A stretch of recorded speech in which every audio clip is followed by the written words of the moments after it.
எல்லாருக்கும் வணக்கம். Super star அப்படிங்கிற ஒரு பட்டம் வந்து பார்த்தீங்கன்னா, ரஜினி சார் கரெக்டாக இருக்குமா, லாரன்ஸ் சாருக்கு கரெக்டாக இருக்குமா அப்படிங்கிற ஒரு மிக முக்கியமான விஷயம். அதாவது தமிழ்நாட்டில் வந்து இதுவரைக்கும் யாருமே பேசாத ரொம்ப புது புது டாபிக், அதாவது நியூ டாபிக் வந்து எல்லாரும் பேசிகிட்டு இருக்காங்க. அது ரொம்ப ரொம்ப அவசியமான விஷயம் தமிழ்நாட்டில் இல்லை. அதாவது ஜல்லிக்கட்டுங்கிற ஒரு வார்த்தைக்குள்ள சூப்பர் ஸ்டார் அப்படிங்கிற வார்த்தை எப்படி வந்துச்சுன்னு எனக்கு தெரியல. எல்லா அரசியல் பிரச்சனைக்கும் ஏன் வந்து ஒரு நடிகனை கூப்பிடுறீங்க அப்படிங்கிற விஷயம் எனக்கு தெரியல. நடிகனா ஒரு விஷயத்தை வந்து சேவை செய்ய வந்தானா அந்த சேவை பண்ணிக்கிட்டு இருக்கான் ஒருத்தன், அதை விட்டுட்டு ஏன் ஒருத்தன் சேவை பண்ணலன்னு கேட்கறது எதுக்குன்னு எனக்கு தெரியல. அதே மாதிரி ஒருத்தங்கிட்ட சேவையை நம்ம புகுத்த முடியுமா அப்படிங்கிற விஷயமும் எனக்கு புரியல. முதல்ல அதெல்லாம் யோசிக்கணும். இதெல்லாம் வந்து பேசிக்காக அறிவு இருக்கிற ஒரு சாதாரண ஒரு மக்கள் மத்தியிலேருந்து நான் கேட்குறேன். எதுக்கு வந்து ஒருத்தன் நமக்கு வந்து சேவை செய்யணும்? நம்ம ஓட்டு போட்ட எவனையுமே நம்ம கேள்வி கேட்கறதே இல்லை. நம்ம காசு கொடுத்து நம்ம பிச்சையில் வாழ்ந்துட்டு இருக்க ஒருத்தவங்க தான் நம்ம கேள்வி கேட்கறது. அதாவது நடிகனை சொல்கிறேன். நீ காசு கொடுத்து தேட்டரில் போய் படம் பார்க்கலன்னா ஒருத்தவங்க கூட பெரிய ஆளாக இருக்க முடியாது. அவங்ககிட்ட எதுக்கு நீ கேட்குற? நான் கொடுத்த காசு திருப்பி கேளுன்னு கேட்குறியா? இல்லை, நான் கொடுத்த ஓட்டுக்கு உண்மையாக வேலை செய்யணும், அதுக்காக தான் நீ வந்து அந்த வேலையிலே இருக்க அப்படிங்கிற விஷயத்த வந்து நம்ம வந்து ஒரு அரசியல்வாதிட்டு போய் கேட்கணுமா? நம்ம ஒரு அரசியல்வாதிகிட்ட கேட்க வேண்டிய எல்லா கேள்வியும் நடிகன்கிட்ட கேட்குறோம். நடிகன்கிட்ட கேட்க வேண்டிய எல்லா கேள்வியும் போயிட்டு அரசியல்வாதிகிட்ட கேட்குறோம். அதான் நம்மகிட்ட இருக்க மிகப்பெரிய பிரச்சனை. நம்ம என்னன்னா, யாராவது வந்து நமக்கு ஃப்ரீயாக ஏதாவது கொடுக்குன்னு சொல்லி ஆசைப்பட்டு பார்த்துட்டே இருப்போம். அதை வந்து பார்த்தீங்கன்னா நல்லா யூஸ் பண்ணி ஃப்ரீயாக எந்த விஷயம் கிடைச்சாலும் நமக்கு ரொம்ப பிடிக்கும். அப்படிங்கிறனால வந்து பார்த்தீங்கன்னா எல்லா கடையிலையும் சரி, வியாபார கடையிலையும் சரி பார்த்தீங்கன்னா ஃப்ரீயாக எல்லா பொருளும் கொடுப்பாங்க. அந்த மாதிரி தான் பார்த்தீங்கன்னா அரசியல்வாதி ஃப்ரீயாக கொடுத்து பொருள் ஆக்கிட்டான். நம்மளை வந்து சந்தை மாடு மாதிரி ஆக்கிட்டான். அதே மாதிரி சினிமாக்காரனை வந்து நம்ம கேட்குறோம், ஏன் வந்து நீ சேவை பண்ணல? சம்பாதிச்ச காசெல்லாம் கோடிக்கணக்கில் வச்சிருக்க, ஏன் கொடுக்கல அப்படின்னா, அவன் சும்மாவை சம்பாரிச்சான். அந்த ஃபேம் வந்து நம்ம கிரியேட் பண்ணி கொடுத்தோம். அந்த ஃபேம் வச்சு அவன் சம்பாதிச்சான். காசு கோடி கோடியே சம்பாதிக்கிறான். அவங்ககிட்ட இருக்கிற அந்த காசை திருப்பி கேட்கறதுக்கு நமக்கு என்ன உரிமை இருக்குது? அவனா கஷ்டப்பட்டு சம்பாதிச்சான், பெரிய ஆளானா. அப்போ அவன் என்ன சொல்லுவான்னா, நீயும் கஷ்டப்பட்டு நடிகனாவு, பெரிய ஆளாவு அப்படின்னு அவன் அவங்ககிட்ட சொல்லுவான். சீரியஸ்லி, நீ கஷ்டப்பட்டு முன்னேறு, காசு சம்பாரி, உன்னோட ஃபேமை கிரியேட் பண்ணிக்கோ, உனக்கு வந்து மக்கள் ஹெல்ப் பண்ணுவாங்க, அது மூலமாக பெரிய ஆளாயிக்கோ, அது மூலமாக வந்து காசு சம்பாரி, அதுக்கப்புறம் நீ சேவை பண்ணு அப்படின்னு அவன் அவங்ககிட்ட சொன்னானா நம்ம எத்தனை பேர் மூஞ்சி காட்டுவோம்னு நமக்கு தெரியல. நம்ம மாச சம்பளம் வாங்கிட்டு இருக்க பார்த்தீங்களா, அது மட்டும் தான் நம்மளுடைய உண்மையை தவிர அவன் எவ்வளோ சம்பாதிச்சாலும் சரி, அவன் சேவை செஞ்சாலும் சரி, செய்யலினாலும் சரி, அதை பற்றி நமக்கு கவலையே கிடையாது. அது நமக்கு அவசியமும் கிடையாது. முதல்ல ஒரு விஷயம் யோசிக்கணும். நம்ம எல்லாருமே எந்த விஷயத்துக்கு நம்ம ஒரு விஷயத்தை கேட்டு கேட்டு ரியாக்ட் பண்ணுறதை ஃபஸ்ட்டு நிறுத்தினோம்னா கண்டிப்பாக வாழ்க்கையில் நம்ம உறுப்பெல்லாம் நான் நினைக்கிறேன். கவனிக்கணும். ஒரு விஷயம் நடக்குதுன்னா அது வந்து நல்லதா கெட்டதா, அது சரியானதாக இருக்குமா தப்பானதாக இருக்குமான்னு சொல்லிட்டு நம்மளே யோசிக்கிற ஒரு தன்மையை நம்ம ஏற்படுத்திக்கணும். தமிழ்நாட்டில் ஒரு மாற்றம் ஏற்படணும் அப்படின்னா வெறும் இந்த ஜல்லிக்கட்டு ப்ரொடெஸ்ட் மட்டுமே மிகப்பெரிய ஏற்படுத்திடாது. இந்த மாற்றம் மூலமா நம்ம மனசுக்குள்ள வருகின்ற மாற்றம் மட்டும்தான் தமிழ்நாட்டுக்கு உபயோகமான விஷயமா இருக்கும். ஒரு நடிகன் பின்னாடி ஓடணும் அப்படிங்கிற ஒரு தாட்டை முதல்ல நிறுத்துங்க. தலைவன் இருந்தால் தான் எல்லாத்தையும் சரி பண்ண முடியும் அப்படிங்கிற மாற்றத்தை நிறுத்துங்க. நம்மளுடைய வாழ்க்கையை, நம்மளுக்குள்ள இருக்கிற விஷயங்களை, நம்மளை சுற்றி இருக்க சமூகத்தை, நம்ம வீட்டுக்குள்ளே நடக்கிற மாற்றத்தை நம்ம ஏற்படுத்தினாலே போதும், நாட்டுக்குள்ளே மிகப்பெரிய அளவு மாற்றம் ஏற்படும். இப்போ ரஜினி வந்து சூப்பர் ஸ்டாரா அப்படிங்கிற ஒரு வார்த்தை வந்து பேசிட்டு இருக்கோம்ல, ரஜினி சூப்பர் ஸ்டாரா இல்லையா அப்படிங்கிற விஷயம் வந்து பார்த்தீங்கன்னா, சினிமாக்குள்ள சூப்பர் ஸ்டார், நிஜ வாழ்க்கையில் அவர் சூப்பர் ஸ்டார் இருக்க வேண்டிய அவசியம் அவருக்கு கிடையாது. அப்படி இருக்க வேண்டிய அவசியத்தை எதிர்பார்க்கறதுக்கும் வந்து நமக்கும் வந்து அவசியமும் கிடையாது. அந்த ஆள் எதுக்கு வந்து நமக்கு கொடுக்கணும்? ரஜினிங்கிற ஒரு மனுஷன் சம்பாதிக்கிற காசை கொண்டு வந்து நம்ம எதுக்கு வந்து கொடுக்கணும்? 550 ரூபா சம்பளம் வாங்கிட்டு இருந்த ஒரு மனுஷன் இப்போ வந்து 55 கோடி வாங்கட்டும், இல்லை 500 கோடியே சம்பளம் வாங்கட்டும், அந்த காசு வந்து வந்த வாழ்க்கை இருக்குல்ல, 42 வருஷம் வாழ்க்கை.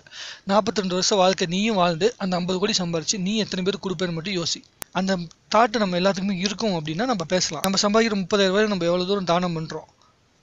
அதே மாதிரி அவங்க வந்து சம்பாதிக்கிற காசை தானம் பண்ணணும்னு அவனுக்கு எவ்வளோ தோணுதோ. இப்போ வந்து ரோட்டில் யாரோ ஒருத்தவங்க போயிட்டுருக்காங்க அப்படின்னா அவங்களுக்குன்னு எவ்வளோ நம்ம கொடுக்கணும்? யாரோ ஒருத்தங்க ஹெல்ப் நம்மகிட்ட கேட்குறாங்கன்னா நமக்கு எவ்வளோ பிடிச்சிருக்கோ, நமக்கு எப்போ ஹெல்ப் பண்ணணும்னு தோணுதோ அப்போ தான் ஹெல்ப் பண்ணலாம். அதே வாழ்க்கை தான் ஒரு நடிகனும் வாழ்வான், அவனும் ஒரு மனுஷன் தான். அவனுடைய காசை காப்பாற்றிக்கணும் அவனுக்கு தோண தான் செய்யும். அவங்ககிட்ட போயிட்டு நியாயம் தர்மத்தெலாம் வந்து நீ இருக்கணும், நீ சினிமாவில் எப்படி நடிக்கிறியோ அதே மாதிரி வந்து நிஜ வாழ்க்கையில் இருக்கணும்னு சொல்லி ஆசைப்படக்கூடாது. நம்ம எப்படி ஆஃபீஸில் இருக்கோமோ அதே மாதிரியே வீட்டுக்குள்ளே இருக்கோம், அதே மாதிரி தான் அவனோட வாழ்க்கைக்கும் டிஃப்ரென்ஸ் இருக்கும். அதை நம்ம முதல்ல புரிஞ்சுக்கணும். நடிகன்ட்டு எதையுமே எதிர்பார்க்காதீங்க, உங்கள் மனசுக்கிட்ட இருந்து எதிர்பாருங்க. ஒருத்தன் வந்து தலைவன் ஆகிட்டான், ஒருத்தன் வந்து படம் நடித்து பெரிய ஆள் ஆகிட்டான் அப்படின்னா படம் நடிச்சதுனாலே அவன் பெரிய ஆள் ஆயிட முடியாது, படம் பார்த்துட்டு இருக்கனாலே நீ சின்ன ஆளாகவும் ஆயிட முடியாது. ஒரு காலத்தில் எம்ஜிஆர் படத்தையும் சிவாஜி படத்தையும் பார்த்துட்டு இருந்தவங்க தான் ரஜினி சாரும் கமல் சாரும். ஒரு காலத்தில் ரஜினி சார் கமல் சார் படத்தை பார்த்துட்டு இருந்தவங்க தான் வந்து பார்த்தீங்கன்னா அஜித் சாரும் விஜய் சாரும். ஏன் பெரிய ஆள் ஆகலையா? படம் பார்த்துட்டு இருந்தவங்களாம் பெரிய ஆள் ஆக முடியும். நீ படம் பார்க்குறவனாவே இருக்கணுமா, இல்லை நீயும் ஒரு தலைவனாக மாறணுமாங்கிறத நீ யோசி. உன் வாழ்க்கையோட தரத்தை நீ முடிவு பண்ணுறது மட்டும்தான் வாழ்க்கையை தவிர மற்றவன் உன்னோட வாழ்க்கையை முடிவு பண்ணுறதுக்கு உண்டான வேலையை செய்யாத. ஏன்னா உன்னுடைய ஆர்வங்கள் வியாபாரமாக மாற்றப்பட்டுக்கிட்டே இருக்குது. இப்போ நம்ம பண்ணிட்டு இருந்த சூப்பர் ஸ்டாருங்கிற வார்த்தைக்கு கொஞ்சம் ரியாக்ட் பண்ண ஆரம்பிச்சிங்க. இப்போ அதுக்கு ரொம்ப வந்து பேச ஆரம்பிச்சிட்டாங்க. லாரன்ஸ் தான் அடுத்த சூப்பர் ஸ்டார்னு சொல்லிட்டு ஒரு 2 படம் லாரன்ஸ் நல்லா பண்ணுவார். அதாவது ஒரு படம் வருது, அந்த படம் நல்லா இல்லை அப்படின்னா லாரன்ஸ் அதையும் வந்து கிண்டல் ஆரம்பிப்பேன். எப்படி நம்ம கிண்டல் பண்ணுவாங்க? ஐயோ நீங்கள் வந்து எங்களுக்கு மெரினாவில் வந்து ஹெல்ப் பண்ண ஒரே காரணத்துக்காக உங்கள் படத்தை பார்க்க வேண்டியதாக இருக்கே அப்படின்னு சொல்லி அவரே கிண்டல் பண்ணால் கூட ஆச்சரியப்படுறதுக்கு இல்லை. ஏன்னா அப்படிதான் மெமரி கிரியேட்டர்ஸும் சரி எல்லா சோஷியல் மீடியாவும் வந்து கண்டிப்பாக ஒர்க் ஆகிட்டு இருக்குது. அதில் எது உண்மை, எது வந்து ஆளுங்கட்சிக்கு செயல்படுது, எது எதிர்கட்சிக்கு செயல்படுது அப்படிங்கிற விஷயமே நமக்கு தெரியல. ஸோ ஒரு காலத்தில் எப்படி வந்து டிவியில் வர்றது எல்லாத்தையும் நம்பி ஒரு லெவலுக்கு மேலே டிவி எதுவுமே நம்ப முடியாத சுச்சுவேஷனுக்கு மாறிடுச்சோ, இப்போ ஒரு லெவலுக்கு மேலே மெமரி கிரியேஷனில் கூட எது நல்லது எது கெட்டதுன்னு தெரியாத அளவுக்கு மாறிக்கிட்டு இருக்குது. அது வந்து கொஞ்ச நாள் கழிச்சு நமக்கே புரியும்னு நினைக்கிறேன்.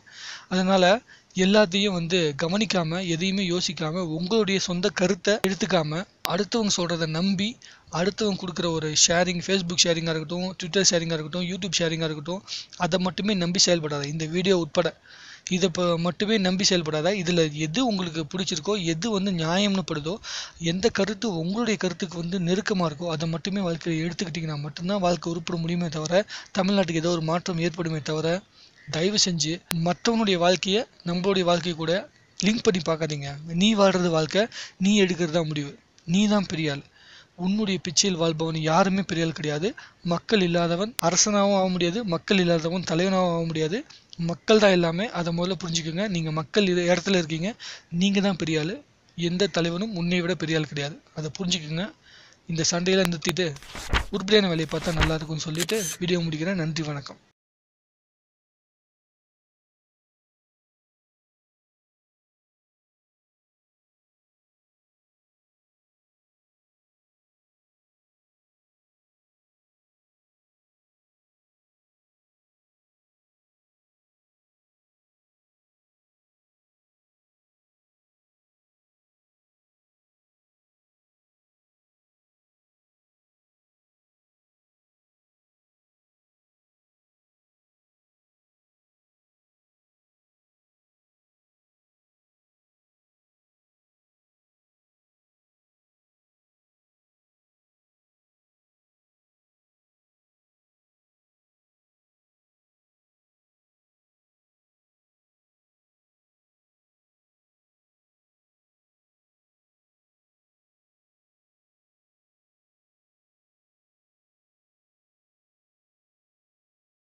கவனிச்சு அது சரியா தவறா இருக்குமோ, கவனிச்சு அது சரியா இருக்குமோ தப்பா இருக்குமோங்கிறது நீ முடிவு பண்ணு.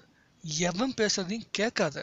தயவு செஞ்சு கேட்கறத நிறுத்திட்டு கவனிக்க முயற்சி பண்ணா கண்டிப்பா நிறைய நல்ல விஷயங்கள் தமிழ்நாட்டில் நடக்க ஆரம்பிக்கும்.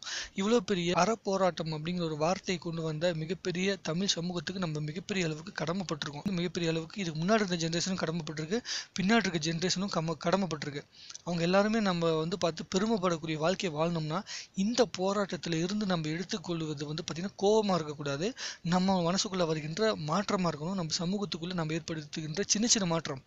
உன் வீட்டுக்குள்ளே வருகின்ற விவசாயம் அப்படிங்கிற ஒரு வார்த்தையை உன்னுடைய ஃபேமிலிக்குள்ளே கொண்டு வரது தான் மிகப்பெரிய விஷயமே. அதை முதல்ல கொண்டு வாங்க. கண்டிப்பாக வாழ்க்கையில் மாற்றம் வரும். தயவு செஞ்சு சினிமா பின்னாடி ரொம்ப போகாதீங்க. சினிமா வந்து பார்த்தீங்கன்னா நீங்கள் தியேட்டருக்கு போய் பார்த்து வாழ்க்கை கொடுத்த ஒரு வாழ்க்கையை வாழ்ந்துட்டு இருக்கிற ஒரு சினிமா அப்படிங்கிற ஒரு விஷயமே. அதை மறந்து போயிட்டு அவங்க இல்லாமல் நம்மளால் வாழ முடியும் அப்படிங்கிற மாதிரி ஒரு வாழ்க்கையை தான் நம்ம எல்லாரும் வாழணும். முதல்ல நம்ம இல்லாமல் அவங்களால வாழ முடியாது, அவங்க இல்லாமல் நம்மளால வாழ முடியும்.